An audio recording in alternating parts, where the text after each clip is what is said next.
chaîne, un monde. RTGA, mieux qu'une chaîne, un monde.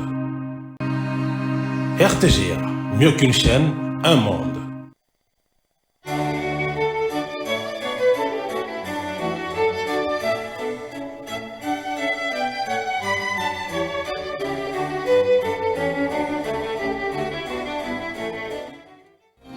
Ce journal vous est offert par Tango Protection.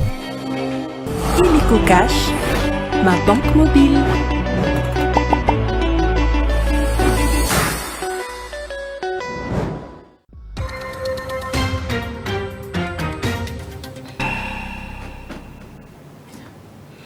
Mesdames, Messieurs, vous avez bien fait de choisir la RTGA pour vous informer. Bienvenue à cette session d'information. Mais avant tout, voici les grandes lignes de ce journal. Célébration ce 1er mai de la Journée internationale du travail. En RDC, la cérémonie officielle a eu lieu au Palais du Peuple sous la conduite du ministre de l'Emploi et du Travail, où les différents syndicats ont plaidé pour l'amélioration des conditions des travailleurs congolais. Détails à suivre dans ce journal.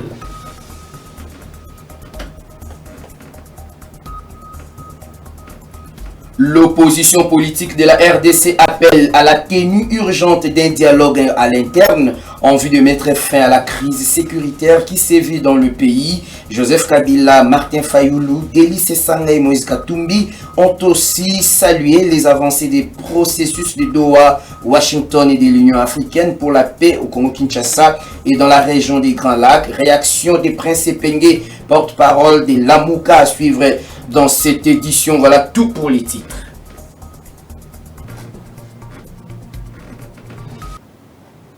Vous avez bien fait de nous choisir pour vous informer dans l'actualité. Célébration ce 1er mai de la Journée internationale du travail. Une cérémonie officielle a été organisée à Kinshasa sous la houlette du ministre de l'Emploi et du Travail. Cette célébration a donné lieu aux différents syndicats et organisations professionnelles de plaider au gouvernement congolais afin que les conditions des travailleurs de la RDC soient améliorées. Cette journée a été placée sous le thème national uni et solidaire pour la résilience en République démocratique du Congo. Les travailleurs ont abordé les enjeux essentiels du monde du travail en RDC, notamment la question de la valorisation des conditions de vie des travailleurs et la promotion de la résilience nationale. On fait le point dans ce reportage signé Elvis Seba.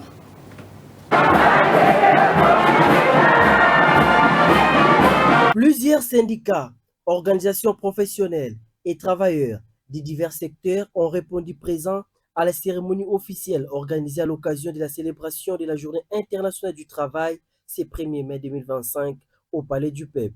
Cette journée a été célébrée sous les thèmes national, uni et solidaire pour la résilience en République démocratique du Congo, une façon de mettre en lumière les enjeux cruciaux pour le monde du travail dans les pays. Les ministres congolais de l'Emploi et du Travail, Ephraim Akwakwa, a dans son discours félicité le président de la République pour son engagement envers l'amélioration des conditions de vie des travailleurs. C'est ici l'occasion de saluer la matérialisation de cette vision du chef de l'État par l'organisation du 37e session du Conseil national du travail, CNT, en sigle, et dont les travaux se sont clôturés le mardi le 29 avril 2025 par l'adoption d'un certain nombre de résolutions majeures, dont notamment l'ajustement du SMIC avec effet dès la fin du mois de mai 2025 en vue de renforcer le pouvoir d'achat des travailleuses et travailleurs. Cette célébration a offert un cadre aux différents syndicats de soulever leurs préoccupations. Le SMIC a été augmenté, majoré. On l'a d'abord ajusté et puis on l'a majoré. Et pour les agents et fonctionnaires de l'État, nous avons les travaux de la politique salariale qui vont commencer incessamment parce que les chefs de l'État avaient lancé les travaux. Nous osons croire que les agents et fonctionnaires trouveront des réponses à leurs problèmes. Il faut signaler que le commandement de l'intersyndicat national du Congo sera tenu désormais par Fidel Kiyangi, président de l'intersyndicale nationale de l'administration publique en sa qualité du président en exercice de la Confédération syndicale du Congo qui a gagné les dernières élections au pays. Et à cette occasion, les travailleurs congolais ont partagé leurs préoccupations et aspirations pour l'avenir, notamment la reconnaissance des efforts du gouvernement et des revendications persistantes. Ils ont également réaffirmé leur engagement pour un changement tangible, à savoir l'augmentation du SMIC, meilleure couverture sociale et lutte contre le chômage des jeunes. Leurs réactions ont été recueillies pour vous par Elvis Ebam. Le gouvernement congolais doit songer à améliorer les conditions du travail des Congolais.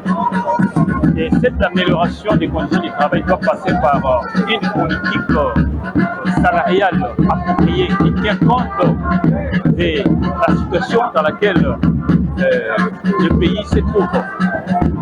Donc, le Congolais n'est pas en mesure, le travail congolais n'est pas en mesure de nouer les 2 bouts du mois.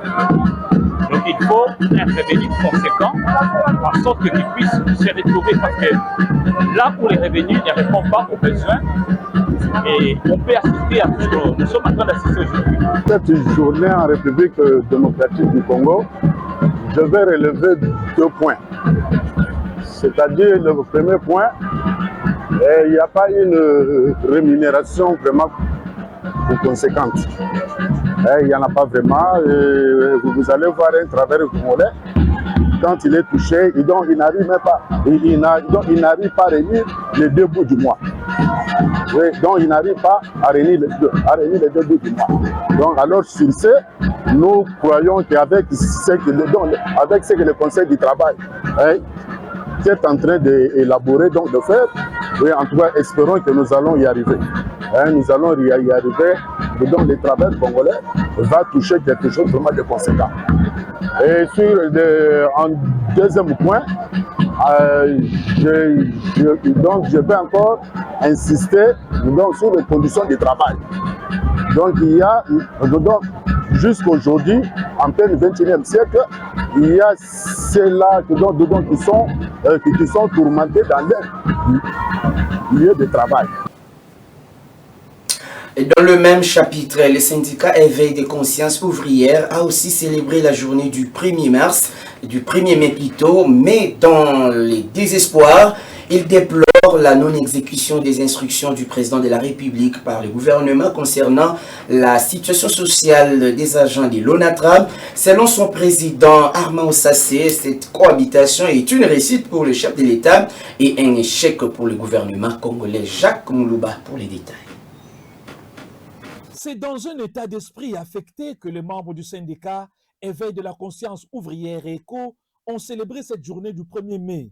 Ils sont concernés par ce qu'ils qualifient de non-exécution par le gouvernement des instructions du président de la République issues du Conseil des ministres relatives à la situation sociale délétère des agents de l'ONATRA. Nous rendons un vibrant hommage à son Excellence, Monsieur le Président de la République, Félix Tshisekedi Tshilombo, un nationaliste comme Patrice Emery Lumumba.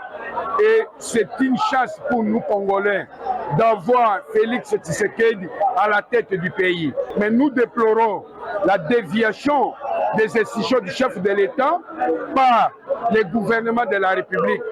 110e réunion du Conseil des ministres est là, où le président de la République interpelle les membres du gouvernement sur le respect des droits sociaux envers les travailleurs.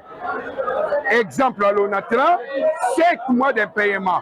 La première ministre a été saisie par le président de la République pour convoquer une réunion tripartite en vue de donner des solutions idoines. Mais nous déplorons la laterne au niveau de l'exécutif, c'est-à-dire la primature. Et c'est ici l'occasion pour nous de rappeler à Maman Judith Soumina, notre Premier ministre, de respecter les institutions du chef de l'État. Nous demandons à la direction générale, au conseil d'administration, d'exécuter les institutions du chef de l'État sur la valorisation des patrimoines immobiliers de l'ONATRA. Au regard de cette situation désastreuse, Armand Osassé pense que la célébration de cette journée est une réussite pour le chef de l'État et un échec pour le gouvernement.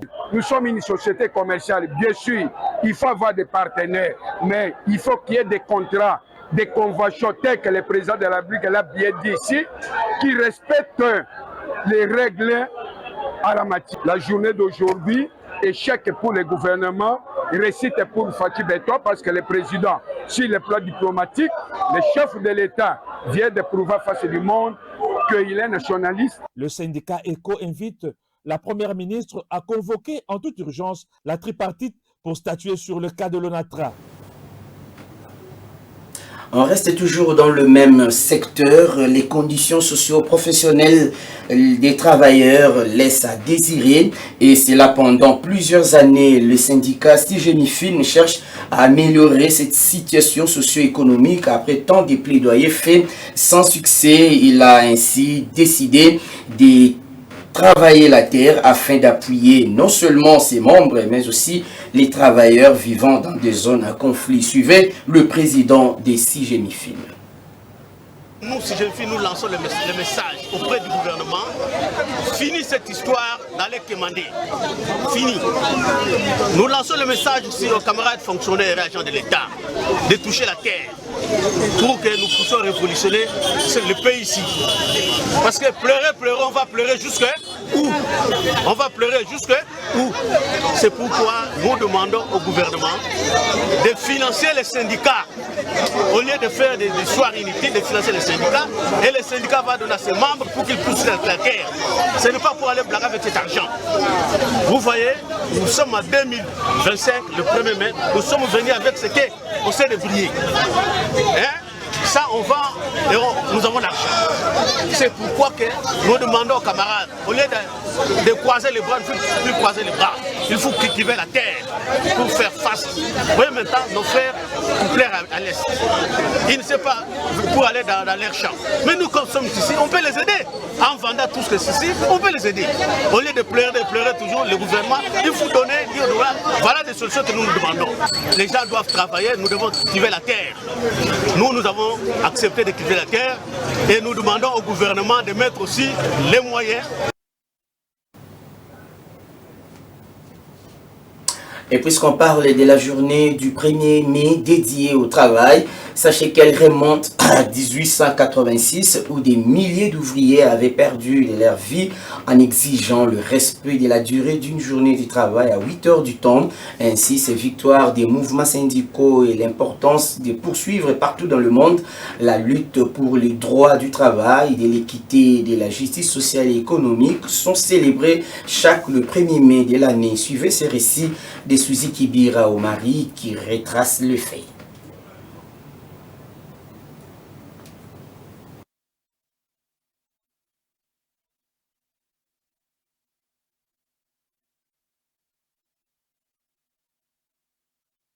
Le 30 avril, la fondation Vodacom Congo a réaffirmé son engagement en faveur d'une éducation inclusive et numérique en République démocratique du Congo.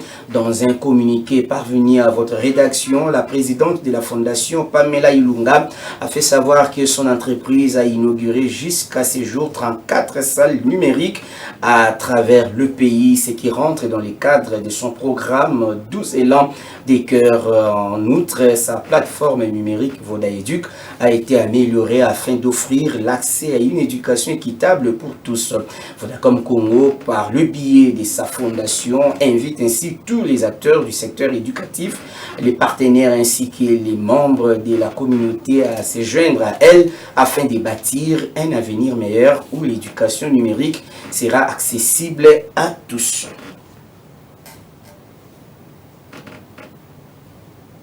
On parle toujours économie dans ce journal.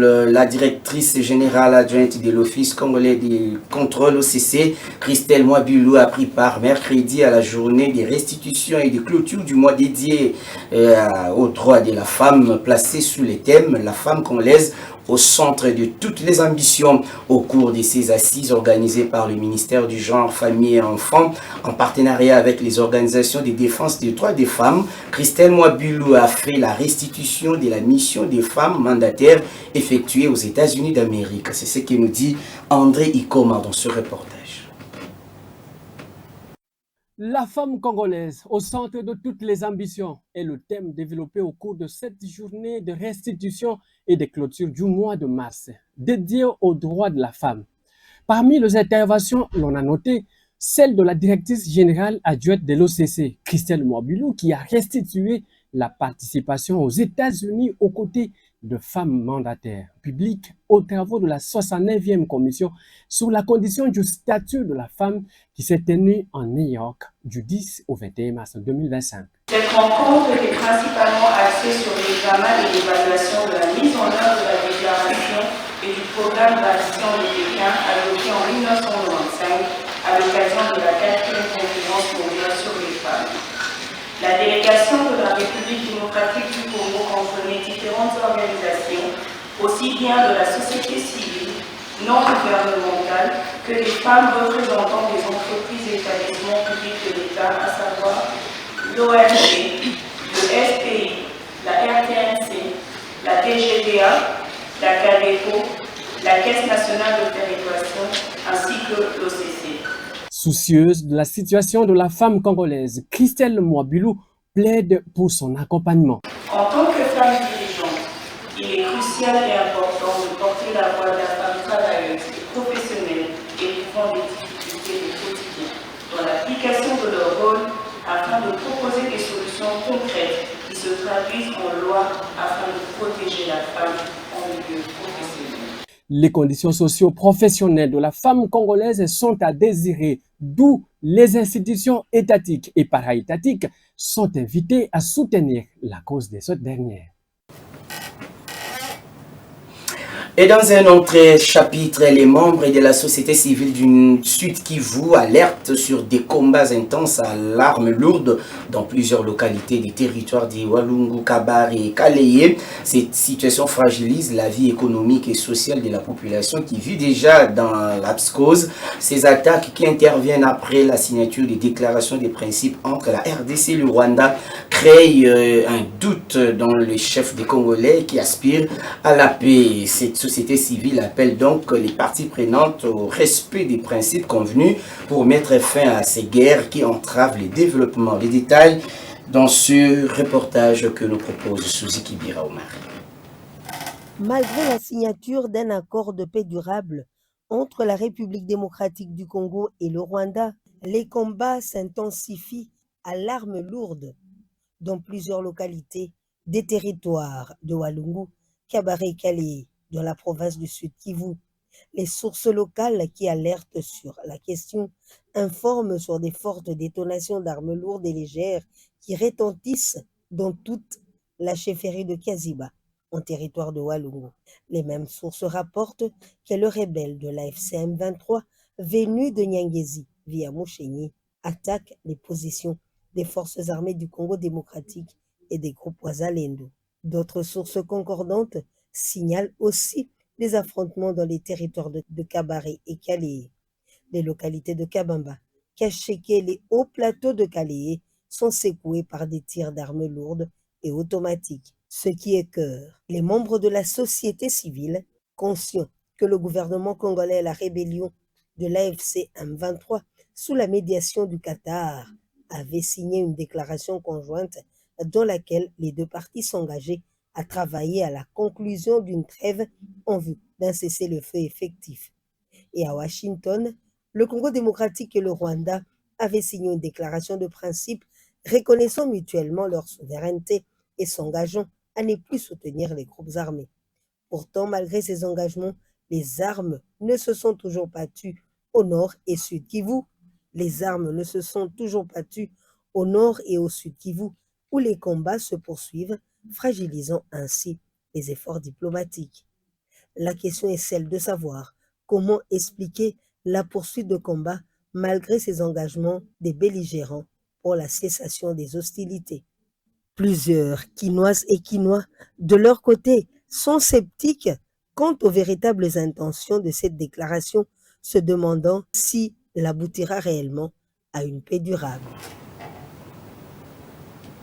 Et comme annoncé au sommaire, 4 figures emblématiques de l'opposition politique en RDC, notamment Joseph Kabila, Martin Fayoulou, Moïse Katumbi et Délice Sanga ont signé une déclaration commune appelant à l'organisation d'un dialogue intercongolais en vue de mettre fin à la crise sécuritaire qui secoue le pays dans sa partie est, tout en saluant les efforts déployés dans les processus de Doha, Washington et de l'Union africaine. Ces leaders de l'opposition indiquent qu'aucune solution durable ne saurait venir de l'extérieur si elle ne prend pas en compte les véritables racines internes du conflit. Suivez Prince Epengue, porte-parole de la plateforme Lamuka, interrogé par votre rédaction.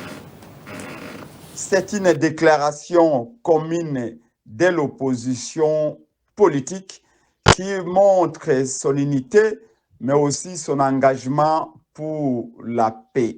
Voilà pourquoi le président élu Martin Fayoulou, comme le leader de la Mouka, mais aussi le président de l'ECD, a posé sa signature dans cette déclaration de l'opposition pour montrer son engagement à ce qui est la paix.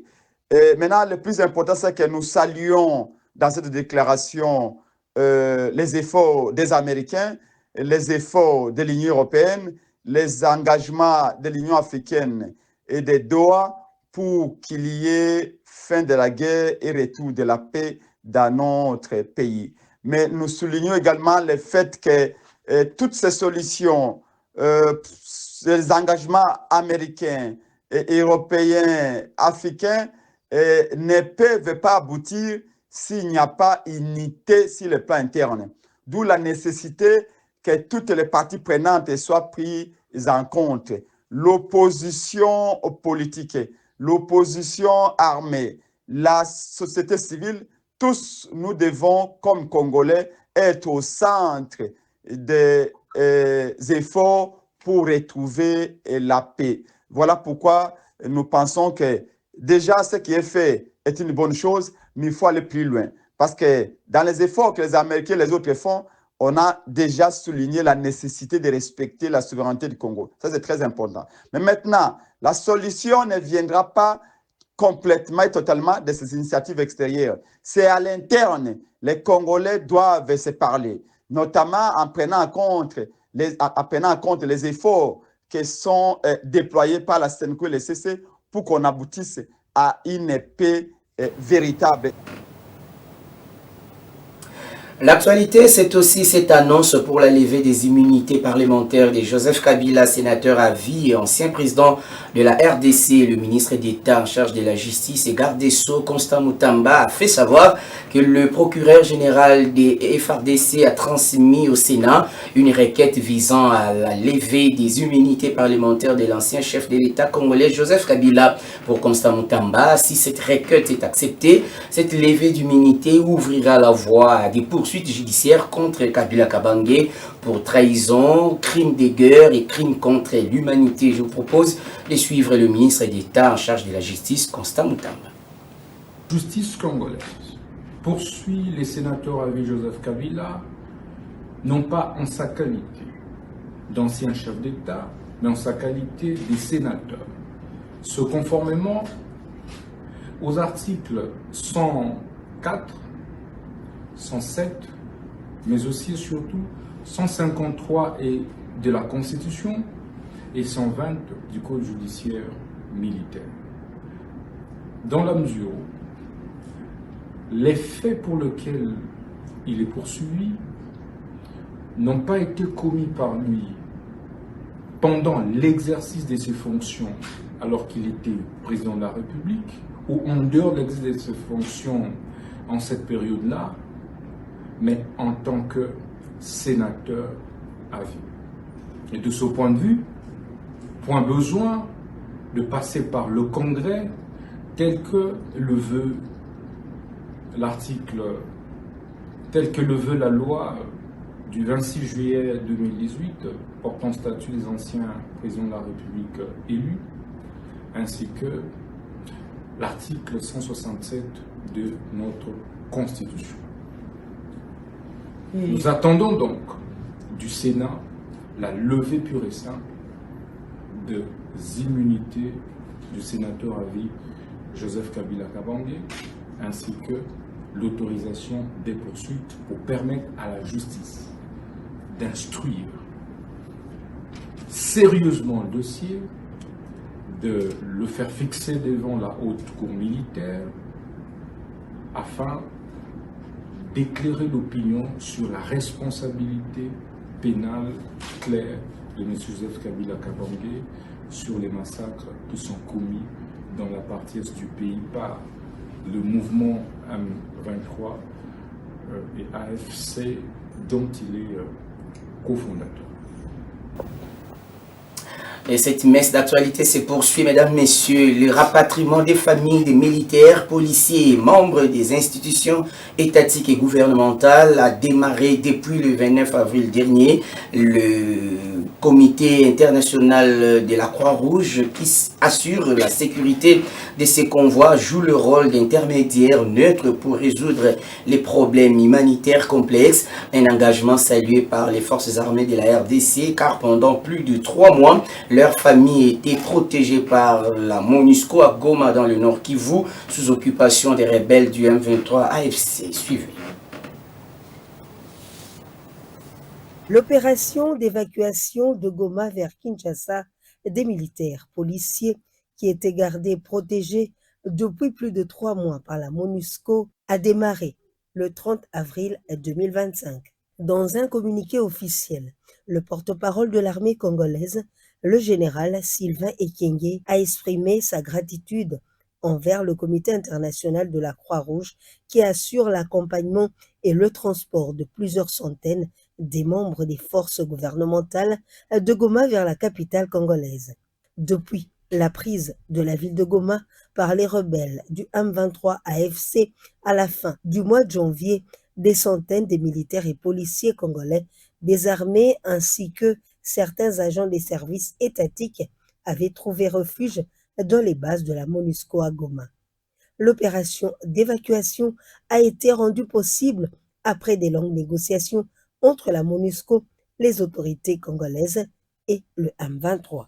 Le CICR a été approché par ces différents acteurs, notamment le ministère congolais de la Défense nationale et des anciens combattants, la MONUSCO et l'Alliance du fleuve Congo, mouvement du 23 mars, pour agir comme intermédiaire neutre. Le CICR ne fixe pas les termes de la négociation, mais offre ses bons offices pour faciliter la mise en œuvre de l'opération.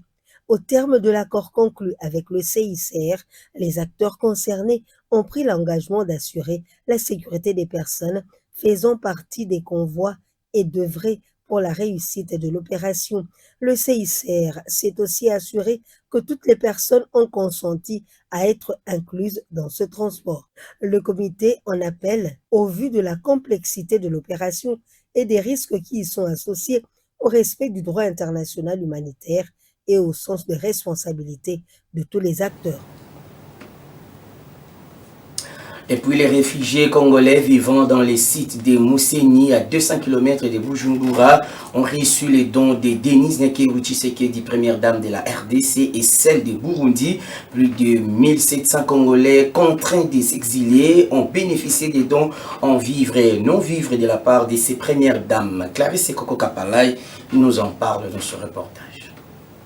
Plus de 17 000 déplacés fuyant les violences à l'est de la RDC mènent une vie difficile aussi. Mousséni, à 200 km de Bujumbura, au Burundi. La vie n'est pas du tout meilleure, mais nous prions le bon Dieu, parce qu'un jour, que l'Éternel Dieu Tout-Puissant puisse nous accorder qu'un jour dans notre beau pays, Congo, qu'on puisse trouver la paix. Ayant été saisi de la situation, la première dame de la République, qu'accompagnait la première dame du Burundi, est allée au chevet des Congolais contraints à l'exil. Ses déplacements par route à plus de 150 km sous la pluie battante, Denise Nyakeru Tshisekedi, avec l'appui des Fonarev, a apporté 612 tonnes de vivres et des produits essentiels tels que le savon, le sémoule de maïs, le haricot, le sucre, les vêtements et tant d'autres. Pour la première dame de la RDC, le geste posé n'apportera rien à leur souffrance, mais elle compatit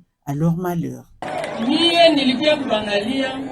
Ces dons n'effaceront pas les blessures, mais ils témoignent de notre promesse n'est jamais abandonner ceux qui souffrent. L'histoire retiendra la différence entre ceux qui détruisent et ceux qui protègent. On reconnaît les vrais amis dans le moment difficile. Le Burundi a témoigné de son amour envers ces milliers de Congolais qui ont tout perdu.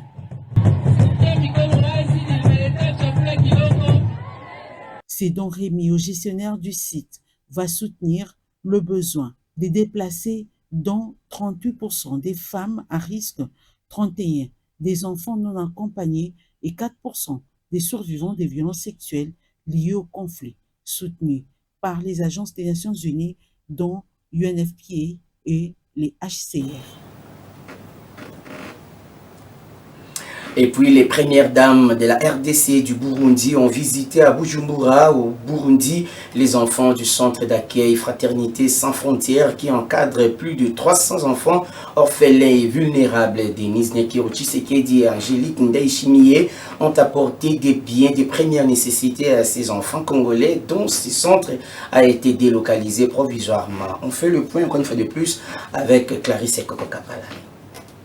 Le centre d'accueil de l'ONG Fraternité sans frontières, situé à l'est de la RDC, encadre plus de 300 enfants orphelins et vulnérables. Il a été relocalisé provisoirement à Bujumbura, au Burundi, à cause de la montée des violences au nord et au sud Kivu. La première dame de la République, Denise Nyakiro Tshisekedi, et celle de Burundi ont effectué une visite conjointe dans ce centre dans le cadre de la solidarité régionale en réponse à la crise humanitaire qui touche des milliers de familles congolaises en raison des conflits dans la partie orientale de la RDC. Denise Nyakiro Tshisekedi et Angélique Ndaïchimiye ont salué lors de leur passage les efforts déployés par les équipes de terrain et ont participé à la remise des biens essentiels à ces enfants vulnérables. La présence de la Fondation Denise Nyakiro Tshisekedi et la Fondation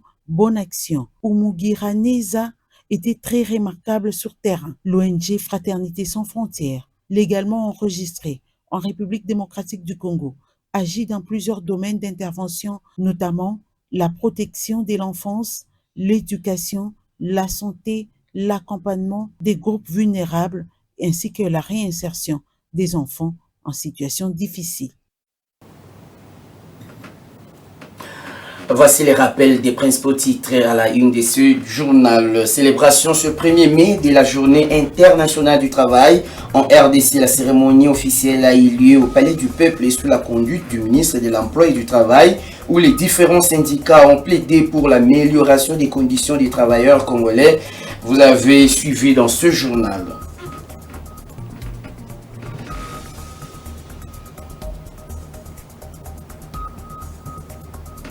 Et puis l'opposition politique de la RDC appelle à la tenue urgente d'un dialogue à l'interne en vue de mettre fin à la crise sécuritaire qui sévit dans le pays. Joseph Kabila, Martin Fayulu, Délice Sanga et Moïse Katumbi ont aussi salué les avancées des processus de Doha, Washington et de l'Union africaine pour la paix au Congo-Kinshasa, mais aussi dans la région des Grands Lacs.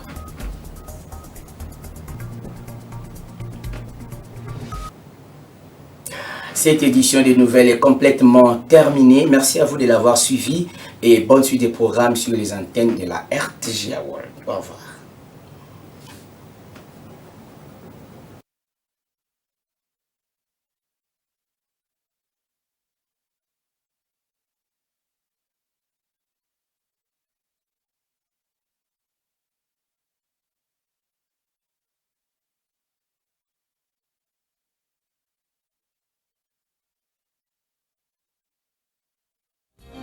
Ce journal vous a été offert par Tango Protection.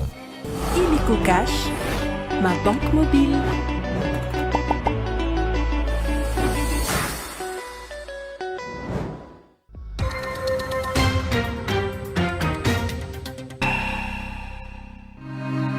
RTGA, mieux qu'une chaîne, un monde. RTGA, mieux qu'une chaîne, un monde.